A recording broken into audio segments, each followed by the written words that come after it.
দেখেন, ক্ষমতা নির্ধারণের মালিক আল্লাহ রাব্বুল আলামিন।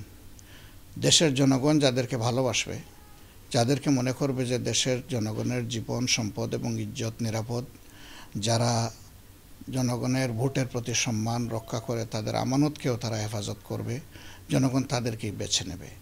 জামাত ইসলামী একটা পুড় খাওয়া দল হিসাবে, নির্যাতিত মজলুম দল হিসাবে চলার পথে জনগণের বিপুল সহানুভূতি, সমর্থন, ভালোবাসা পেয়েছে। এই জন্য আমরা আল্লাহ তাআলার কাছে কৃতজ্ঞতা জানাই এবং আমাদের জনগণের কাছে আমরা কৃতজ্ঞ।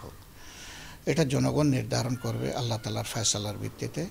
আমরা আমাদের কর্মসূচি নিয়ে জনগণের কাছে যাচ্ছি। আমাদের কাজ কোনো খণ্ডকালীন কাজ নয় এবং এটা কোনো সিজনাল ওয়ার্ক নয় যে নির্বাচনের সময় আসলো আর জামাতে ইসলামী ঝাঁপায়ে পড়লো, বিষয়টা এমন না।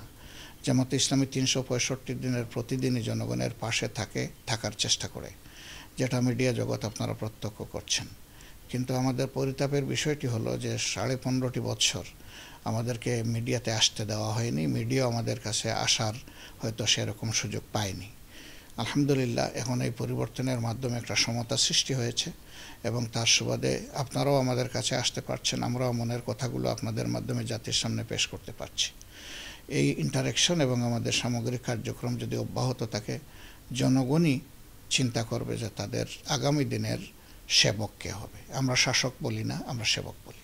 তাহলে যদি মনে বলা যায় যে জনগণ যদি গ্রহণ করে দিল জামাত ইসলামকে, তারা গ্রহণ করলো, সেক্ষেত্রে কি জামাত একবারে প্রস্তুত ক্ষমতায় বসার জন্য? আমরা যেহেতু নিয়মতান্ত্রিক পন্থায় সরকারের পরিবর্তন চাই, সেই কারণে জনগণ যদি সেরকম বিবেচনা করে, আমরা জনগণকে সম্মান দেখাবো ইনশাআল্লাহ।